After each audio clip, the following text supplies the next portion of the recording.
galera, tudo bom com vocês? Bom, no vídeo de hoje vamos fazer a especialidade de biossegurança. E vamos para a especialidade após a vinheta.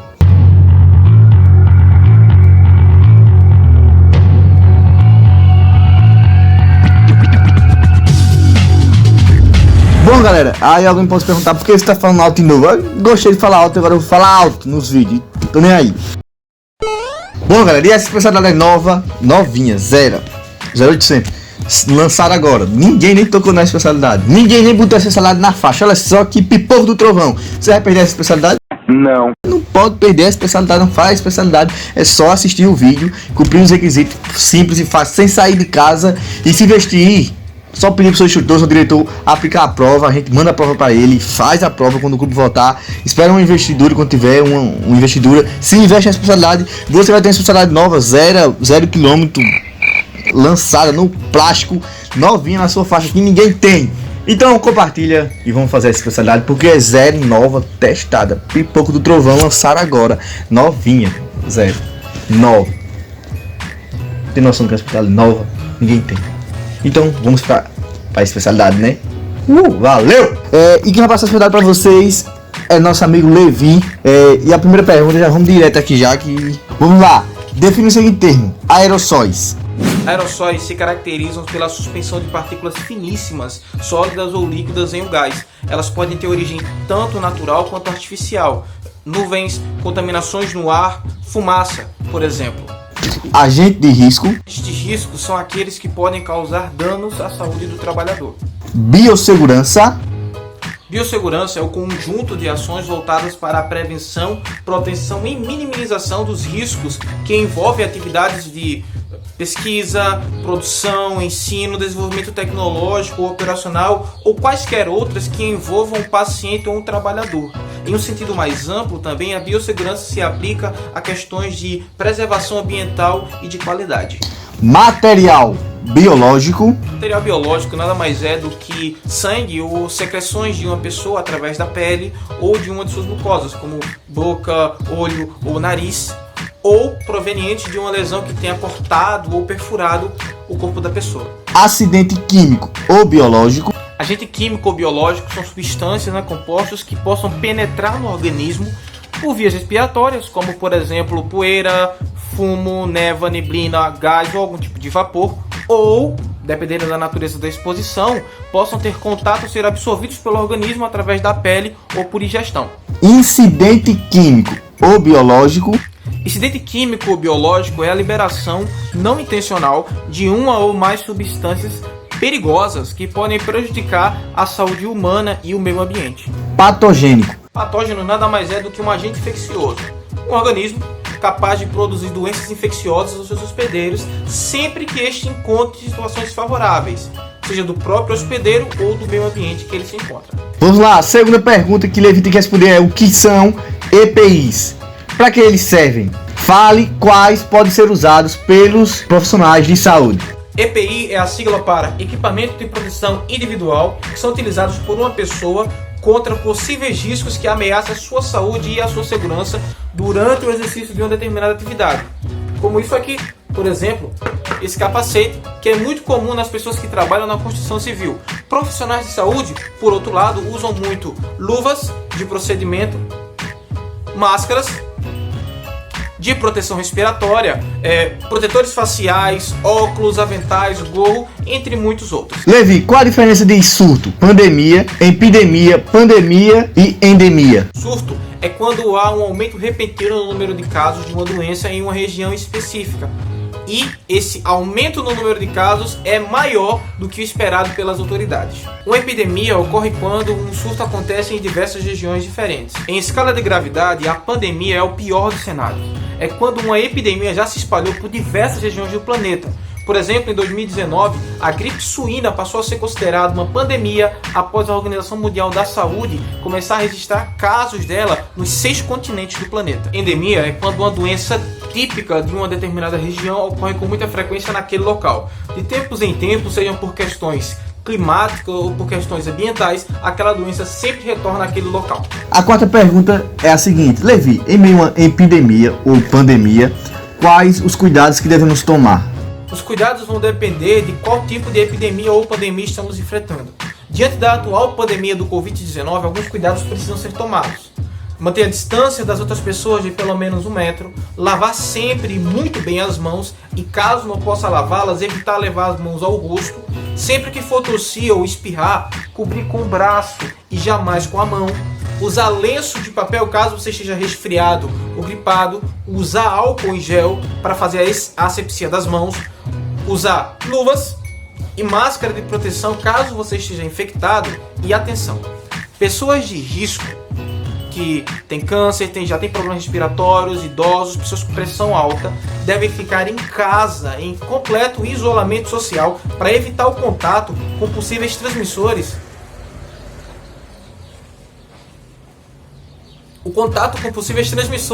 E evitar assim tanto a propagação da doença quanto a contaminação, porque para essas pessoas ela pode ser fatal. Levi, a quinta pergunta: qual a diferença de isolamento e quarentena? E aí, qual a diferença? E quarentena? É 40 dias ou não? Eu achei que era 40 dias. Burrão! Ah, você tá pensando agora, e não é 40 dias não? Não. Você pensava também, eu também pensava. Que pena. E aí, Levi, responde pra gente. Isolamento é um comportamento de uma pessoa ou de um grupo de pessoas que voluntária ou involuntariamente se afastam das interações e das atividades sociais. Já a quarentena é a reclusão de um indivíduo ou animal sadio pelo período máximo de incubação da doença, contado a partir da data do último contato com o caso clínico ou um portador de uma determinada doença, ou a data que esse indivíduo sadio abandonou ou passou por um local em que se encontrava uma fonte de infecção daquela doença. As quarentenas tendem a mudar de acordo com qual doença está sendo lidada, e vale lembrar que não é porque se chama quarentena que dura 40 dias. O sexto requisito, Levi ele vai escolher aí 2 doenças. Requisito prático: você vai escolher entre gripe espanhola, peste negra, gripe suína, tifo e varíola. Escolha entre essas 5 e me diga o seguinte em um relatório: quando aconteceu, quantos foram infectados, quais os sintomas, se encontraram ou não a cura e quais foram os cuidados de biossegurança que tiveram que ser tomados. Sétimo requisito, Levi também tem que escolher.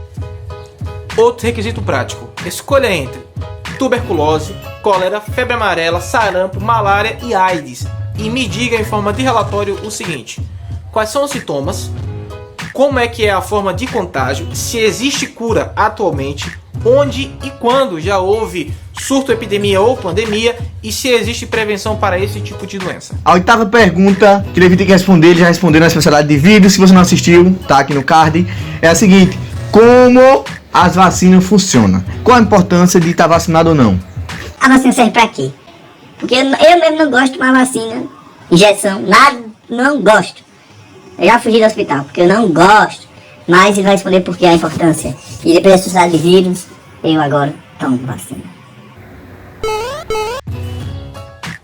As vacinas agem estimulando o sistema imunológico a produzir anticorpos que podem combater as doenças infecciosas, tornando os indivíduos imunes a essas doenças. A importância de você ter as suas vacinas em dia é basicamente dois. Primeiro, você vai estar protegido contra dezenas de doenças e também você não vai ser um agente transmissor dessa doença. Você vai ajudar a comunidade a diminuir os casos de uma determinada doença. Por exemplo, desde a década de 90, aqui no nosso país, não há casos, por exemplo, de paralisia infantil, porque as pessoas foram tomando a vacina, se protegendo, evitando que ela se propagasse cada vez mais e, no final das contas, manter a sua vacina em dia ajuda a proteger você e a proteger toda a comunidade. O nono requisito é: você vai ter que fazer um vídeo demonstrando a maneira correta de lavar as mãos e vai ter que explicar passo a passo a importância de lavar a mão corretamente, beleza? Isso é um requisito prático para vocês terem bem.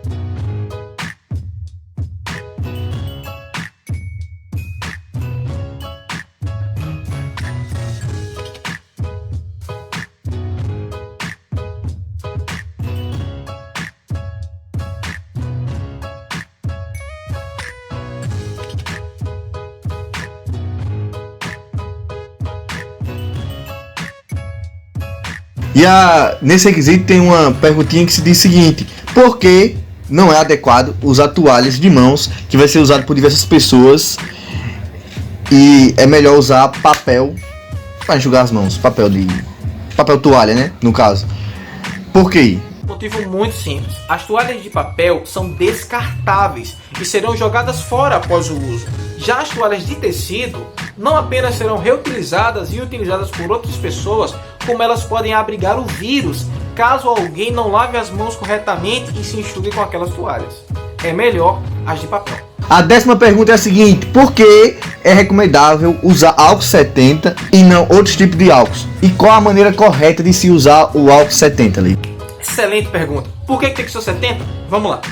Concentrações inferiores de álcool não vão ser fortes o bastante para realizar uma asepsia de qualidade. Ou seja, não tem uma concentração que vai realmente matar todos os germes, as bactérias e os vírus da sua mão.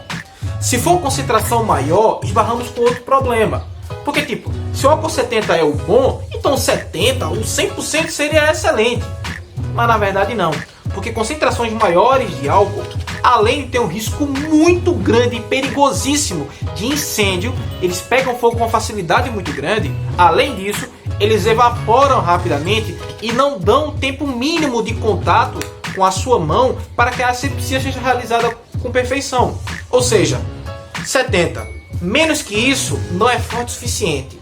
Mais que isso não dura na sua mão tempo suficiente para que a limpeza seja feita com perfeição. Então o ideal é que você tenha um álcool 70. E se for o álcool 70 em gel, aí você tem o melhor dos dois mundos. Ele tem a concentração forte o suficiente para fazer a asepsia e ele dura na sua mão tempo bastante para essa asepsia ser de qualidade. E o uso adequado é você colocar um pouco de álcool em gel na mão, o suficiente para que você consiga passar em todas as regiões da mão, inclusive entre os dedos, por pelo menos 20 segundos. 11º requisito é que... Esqueci. Fala, não me diga! Lembrei, que atitudes devem ser tomadas ao espirrar ou tossir para não contaminar outras pessoas? Lenço de papel. Utilize sempre lenço de papel. Vai tossir, vai espirrar? Lenço de papel. Lenço de papel. Lenço de papel. Jamais use as mãos. Se não tiver com lenço de papel por perto, usa o braço, cobre com a roupa, mas não utilize as mãos, porque você vai acabar tocando em outros objetos, contaminando o ambiente do mesmo jeito. O ideal é, vai tossir, vai respirar, lenço de papel. Lenço de papel. 12º requisito é o seguinte: o que Mateus 24 e Apocalipse 6 fala sobre as doenças desses finais dos tempos aí? Lenço de papel. Os dois textos, Apocalipse capítulo 6 e Mateus capítulo 24, nos falam a mesma coisa. Mateus de um jeito mais objetivo, Apocalipse de um jeito mais simbólico, mas todos dizem que, quanto mais perto do fim estivermos, cada vez mais ouviremos falar de guerras, terremotos, fomes e tudo mais. Você pensará, mas Levi, beleza, no mundo sempre houve guerra, sempre houve fome, sempre houve terremoto. É verdade, só que nunca houve tanto quanto hoje está tendo. É bem verdade, sempre houve doenças no mundo, sempre houve problemas, guerras, só que nunca tanto quanto nos últimos tempos. Então o que esses dois textos nos falam? Quanto mais perto do fim estivermos, mais frequentemente ouviremos falar disso e cada vez será pior. Lenço de papel. Vocês estão ligados, vocês estão atrapalhando conversando aí, né, pai? Ô pai, tá atrapalhando aí, falando aí, né? Tem como falar lá não. Lenço de papel. O 13º requisito e o último requisito diz o seguinte: Levi vai ter que responder pra gente. De acordo com 1 Coríntios capítulo 15, Apocalipse 21 e capítulo 22 de Apocalipse, o que acontecerá com os doentes e com as doenças quando irmos para o céu? Vai existir doença, não vai existir doença? E aí Levi responde pra gente. Lenço de papel. Doenças e doentes nunca mais existirão. Tanto 1 Coríntios 15 quanto o Apocalipse 21 e 22 nos contam da transformação, de como os corpos corruptíveis serão transformados em corpos incorruptíveis, e como as doenças serão exterminadas, não vai haver mais morte, dor, sofrimento, fome. Tudo isso irá passar e viveremos em um lugar onde reina a completa paz, segurança e perfeição para todos sempre. As doenças deixarão de existir. Os doentes serão transformados. Lenço de papel. Então galera, esse foi o vídeo de hoje, espero que vocês tenham gostado. Essa foi a especialidade de biossegurança, a especialidade nova, lançada agora, a gente está trazendo para vocês de primeira mão. Então faça, a especialidade é simples, fácil, prático, assiste o vídeo, cumpre os requisitos, prático. Só agora estudar, fala com seu diretor, com seu gestor de especialidade. Eu fiz a especialidade no Manual do Desbravador e eu quero fazer a especialidade. Ele vai montar a prova para você, se o participante entrar em contato, que a gente mandou uma prova para ele, pronta, e ele vai aplicar a prova para vocês. Fez a prova, se investir na especialidade e acabou. Simples e fácil e prático. Tamo junto, é nóis. Desbravador não para, porque desbravador não pode parar. E tamo junto, é nóis, valeu.